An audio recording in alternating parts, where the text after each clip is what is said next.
sandwiched between the two legs of a Champions League knockout tie against Paris Saint-Germain, and with a Wembley Cup final on the horizon, you have to say that Saturday's game against Southampton doesn't exactly feel like the biggest one in Liverpool's history. But I've just been at the AXA Training Centre, which you can see just over my shoulder, to hear from Arne Slot, as we usually do on a Friday morning. And his press conference, I did not get the impression at all that he is taking this game lightly, to be honest. He kept saying that this is, for Liverpool, one of 3 games in quick succession, and that they are 3 cup finals for Liverpool. He is absolutely desperate that Liverpool get the points on board in this one and then start thinking about the big games that are to follow. And he's desperate for the fans as well to take it serious. He said that he wanted an atmosphere possibly better in this one than he even wants in the games against PSG and in the cup final. He sees the importance of this one, and Liverpool obviously in a commanding position in the Premier League, and they're facing a side who may even post the worst points tally in Premier League history, but he wants to get this Premier League title wrapped up as quickly as possible, doesn't he? And he wants this game, what should be one of the more straightforward games that Liverpool's running, he wants to make sure that they do the job and get the points on board. So he wants fans and players to be absolutely on it. It was interesting as well that he said that Southampton play in a similar way in their build up to PSG in terms of the shape. Obviously the quality level is maybe slightly different, but this is quite good practice actually for Liverpool, and they've had good practice beforehand from the PSG game, so to deal with that setup. And he actually wants to see Liverpool start to work towards dealing with that better, because let's be honest, they weren't absolutely fantastic in that PSG game, where they even though they did come away with the win in the end. Now, in terms of who's available for this one, I'll talk about the team news here. Of course, the big doubt around this one was Cody Gakpo. He came back into the team after that foot injury, but unfortunately suffered a slight recurrence when he blocked a shot in training. And we have had an update on Cody from the manager today, and he did say that unfortunately still feeling pain at the moment. He didn't train yesterday. We'll have to see if he can train again today, and he described it as a close call again, which is exactly the phrasing he used around the PSG game. Obviously he travelled out to Paris but wasn't able to be involved in that one, so we will see if that pain has settled down, if he can train today, and then I'm sure we'll see him go back into the squad at the very least. If he does miss out, or even if he doesn't, I guess the only other 2 injury concerns for Liverpool are Conor Bradley and Joe Gomez, but neither of those close at the moment, so won't be seeing those come back into the squad. And fortunately no mention of any other problems throughout the squad, so that is really good news. They are, whether Cody Gakpo makes it or not, looking in pretty good shape in terms of that. Now, of course, around the team news, I think the big debate coming into this one is whether Arne Slot might wish to go down the route of rotating. Obviously, it was a very, very intense game against PSG. Liverpool only had 30% of the ball, so doing a lot of chasing, a lot of running, and PSG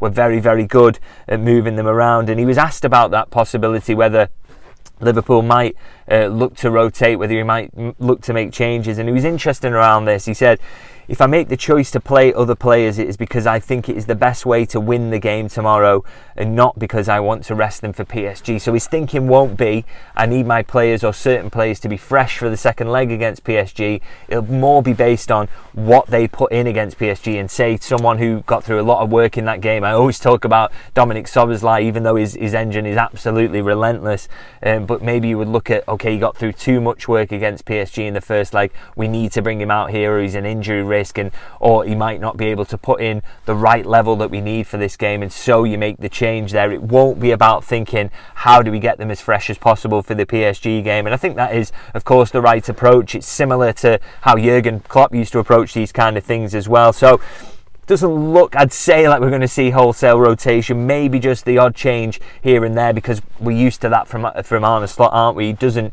tend to completely make sweeping changes. So, but I do think there might be maybe a couple in there. And you look at maybe Kostas Tsimikas at left back, that would be an easy change to make, wouldn't it? Maybe Darwin Núñez comes in to give Jota a rest, and because he did get through a lot of work before he was subbed off late on against PSG. So they are the changes. And I have seen talk about, could Harvey Elliott be rewarded? Could we see Wataru Endo? But I just don't think we've seen any inclination really from Slot, have we, to make those changes in midfield. He likes to go with those 3 players in midfield, or maybe Curtis might be the one who comes in there and freshens it up. But it would be a big surprise, I would say, to see Harvey Elliott or Wataru Endo come in, because he just hasn't fancied them for starts this season, really. So it would feel like a little bit of surprise. And he was actually asked about that topic, really, is that this was the statistic that was in the question that I thought was very interesting, that Liverpool have used the second fewest players of any Premier League team apart from Nottingham Forest, who we know like to keep a really settled 11. And he was asked, does that tell us something about the fact that you like to keep a kind of tighter squad? And the quote was from him: "I see the advantage of playing mostly the same team so that they get used to each other. But in terms of rotating, I do this mostly with 14 or 15, not 20 or 25. And I thought that is a fascinating answer to me, really, that has some long-term implications, I think, because Liverpool do have a very, very good squad. And I think you've seen it this season in terms of their ability to compete on multiple fronts. But also, whilst that has been a strength for Liverpool, particularly in the League Cup, for example, that in the Premier League and the Champions League, Arne Slot has preferred, as he says, to use that kind of 14 or 15. Now, if that is the case, going into next season, that is going to be incredibly difficult to sell to someone like Federico Chiesa or Harvey Elliott or Wataru Endo. Stick around and you'll get games in the League Cup, in the FA Cup, and if you get us through to the latter stages of those competitions, you're going to get plenty of games. Obviously, if that doesn't happen, those players are going to think, well, I'm going to be ending up in a situation where I'm barely playing at all, because he doesn't rotate much. He doesn't even necessarily make a huge amount of subs late in games, particularly as Liverpool prefer to win kind of 2-0 rather than 4-0. And if Chiesa is probably the best example. I think he's got around 350, 400 minutes in all competitions this season. Would you really think it is worth sticking around, really? I think that's an interesting one. So I think it begs the question, are Liverpool going to go into next season with a much smaller squad because some of these fringe players will leave? And albeit they'll look to replace some of these players, no doubt about it. I think centre-half to replace Joe Gomez. I think if Darwin Núñez leaves, a forward there. But I think, if they are players that are fitted to the way the manager wants to play, then I think you're going to maybe lose some as well. Like I say, a Chiesa, would he see the value in sticking around? Same with Harvey Elliott. I think that's a really interesting debate and throws up more questions than answers, really, about what this summer is going to look like, because I thought there's going to be a few spaces in the squad maybe opening up with departures, but is everyone who leaves going to be replaced?